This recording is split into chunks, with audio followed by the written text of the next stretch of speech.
Perkenalkan, nama saya Rahela Klasya Febiola. Saya adalah bagian dari Sekolah Tinggi Teologi Ekumenik Jakarta, program studi pendidikan agama Kristen semester 4. Sebelum kita membahas lebih dalam mengenai belajar dan pembelajaran, alangkah baiknya kita dapat mengerti lebih dahulu apa itu pengertian dari belajar. Guru sebagai salah satu pendidik harus memiliki kemampuan memahami bagaimana peserta didik belajar dan kemampuan mengorganisasikan proses pembelajaran yang mampu mengembangkan kemampuan dan watak peserta didik. Untuk dapat memahami proses belajar yang terjadi pada diri siswa, guru perlu menguasai hakikat dan konsep dasar belajar. Dengan menguasai hakikat dan konsep dasar belajar, guru mampu menerapkannya dalam kegiatan pembelajaran karena fungsi utama pembelajaran adalah memfasilitasi tumbuh dan berkembangnya belajar dalam diri peserta didik. Pertama, belajar adalah kunci yang paling utama dari setiap usaha pendidikan. Jadi, tanpa belajar sesungguhnya tidak pernah ada pendidikan.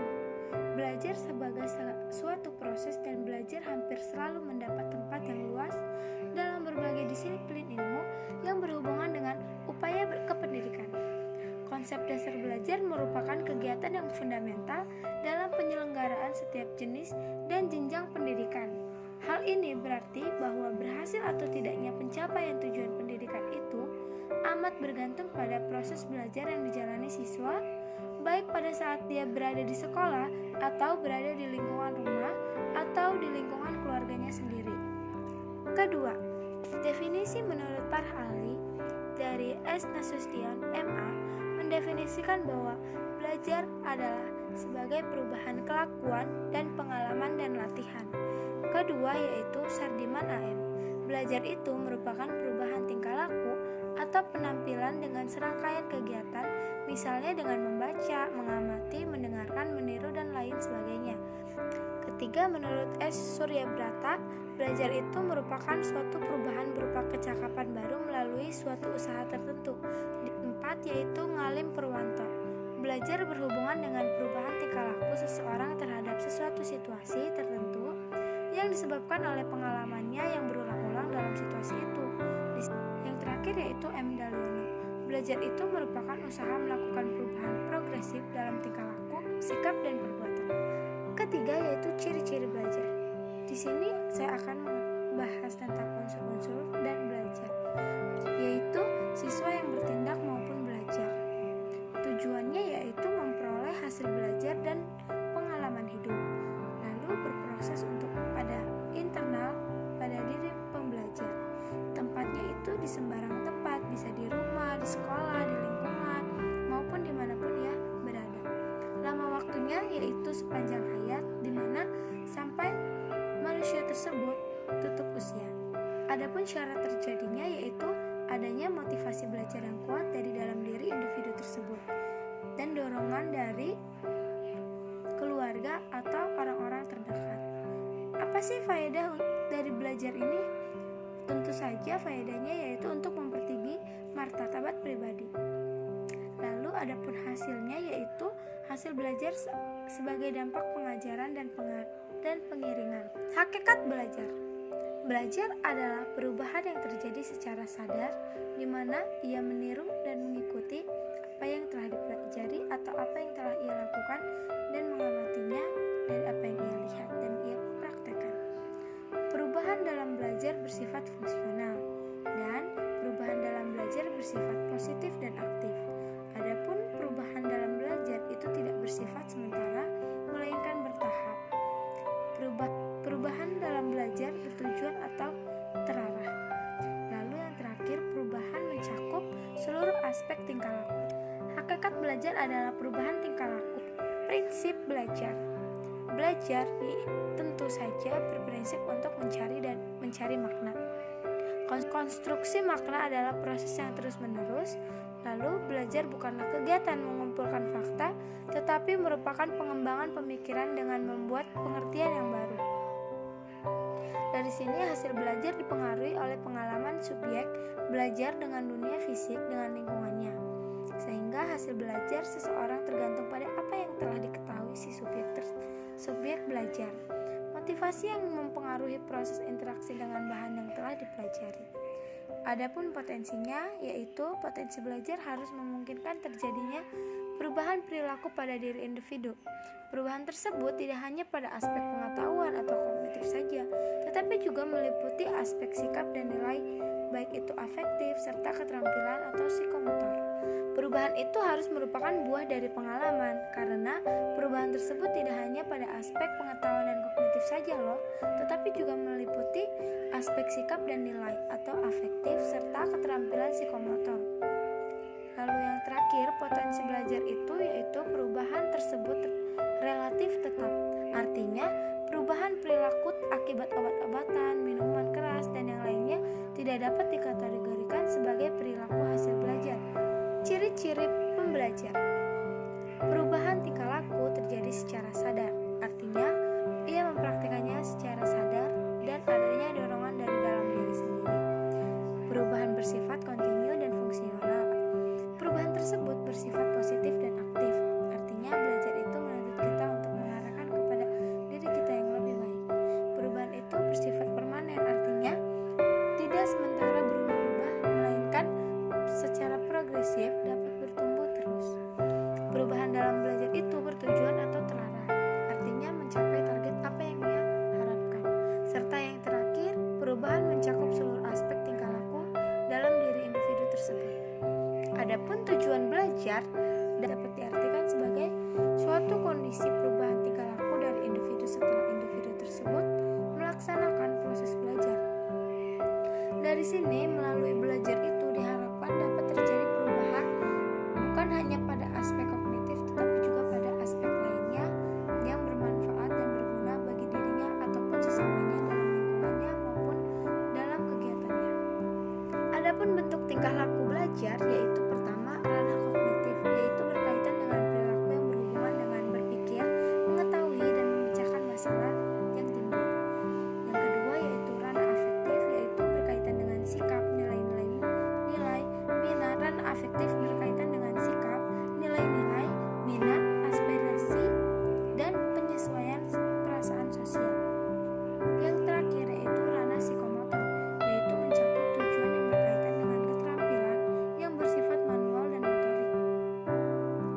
Adapun manfaat khusus dari belajar tersebut yaitu dapat menumbuh kembangkan pilar-pilar pembelajaran pada siswa, antara lain learning to know, learning to do, dan learning together, dan terakhir yaitu learning to be. Manfaat khusus dari belajar itu juga mampu mendorong siswa untuk mengembangkan semua potensi dirinya secara maksimal, dengan ditandai oleh keterlibatan siswa secara aktif, kreatif, dan inovatif selama proses pembelajaran itu diselenggarakan baik di rumah, di sekolah, maupun di lingkungan. Manfaat khusus belajar itu juga mampu mengefektifkan pencapaian tujuan pembelajaran atau tujuan pendidikan. Lalu terakhir, manfaat khusus dari belajar itu sendiri mampu mendorong siswa atau individu untuk melakukan perubahan perilaku secara positif dalam berbagai aspek kehidupan, baik secara pribadi atau kelompok. Manfaat umum belajar itu sendiri. Yang pertama yaitu melatih siswa untuk mendesain suatu penemuan, menumbuhkan kreativitas guru dalam belajar, hubungan antara siswa dan guru menjadi hubungan yang saling belajar dan saling membangun, merangsang perkembangan kemajuan berpikir siswa untuk menyelesaikan masalah yang dihadapi dengan tepat, yaitu siswa dapat memecahkan masalahnya sendiri dan berpikir untuk mengarah pada kedepannya, dapat membuat pendidikan sekolah lebih relevan dengan kehidupan sehari-hari, dan yang terakhir, proses pembelajaran itu dirancang dan disusun sehingga dikondisikan untuk siswa agar belajar. Teori pembelajaran. Teori belajar. Belajar adalah suatu teori yang di dalamnya terdapat tata cara pengaplikasian dalam kegiatan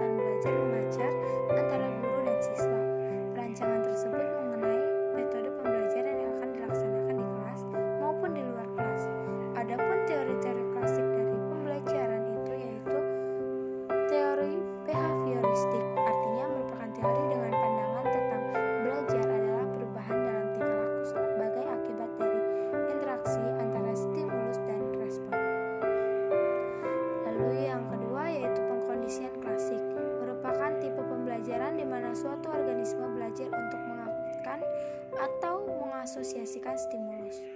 Lalu yang terakhir yaitu Gestalt adalah sebuah teori yang menjelaskan proses persepsi melalui pengorganisasian komponen-komponen sensasi yang memiliki hubungan, pola, ataupun kemiripan menjadi kesatuan. Teori-teori belajar proses. Yang pertama adalah teori Skinner, disebut juga dengan teori pengkondisian operan. Pelopor teori ini adalah B.F. Skinner. Inti dari teori ini adalah di mana konsekuensi perilaku akan menyebabkan perubahan dalam probabilitas perilaku itu akan terjadi.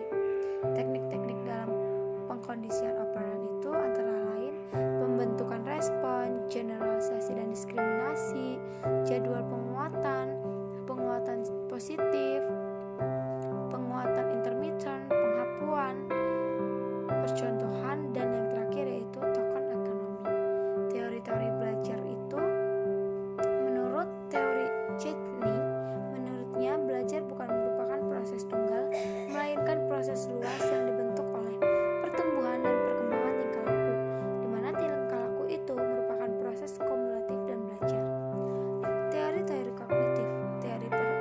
Teori pemrosesan informasi adalah teori kognitif tentang belajar yang menjelaskan pemrosesan penyimpanan dan pemanggilan kembali pengetahuan dari otak. Ada 4 mekanisme yang bekerja sama menciptakan perubahan dalam keterampilan kognitif anak. Yang pertama yaitu penyandaian, otomatisasi, konstruksi strategis, dan yang terakhir yaitu generalisasi. Teori-teori kognitif yaitu metakognisi adalah suatu kemampuan individu berdiri di luar kepalanya dan berusaha merenungkan cara dia berpikir atau merenungkan proses kognitif yang dilakukan. Teori-teori kognitif. Menurut teori sibernetik, belajar adalah pengolahan informasi. Dalam teori ini, sibernetik yang lebih penting adalah sistem informasi yang diproses, karena informasi ini yang akan menetapkan proses. Manfaatnya yaitu membantu guru untuk memahami bagaimana siswa belajar, membantu guru dalam memberikan dukungan dan bantuan kepada siswa sehingga dapat mencapai hasil prestasi yang maksimal, membimbing guru untuk merancang dan merencanakan proses pembelajaran, memandu guru untuk mengelola kelas, membantu proses belajar lebih efektif, efisien, dan produktif, dan terakhir adalah membantu guru untuk mengevaluasi proses perilaku guru sendiri serta hasil belajar siswa yang telah belajar adalah suatu aktivitas mental yang berlangsung dalam interaksi dengan lingkungannya yang menghasilkan perubahan yang bersifat relatif konstan. Teori belajar ini adalah suatu teori yang di dalamnya terdapat tata cara pengaplikasian kegiatan belajar mengajar antara guru dan siswa. Dan inilah yang dapat kita ketahui dari apa yang telah aku bahas tadi. Saya berharap ini semua dapat bermanfaat bagi kita semua. Terima kasih.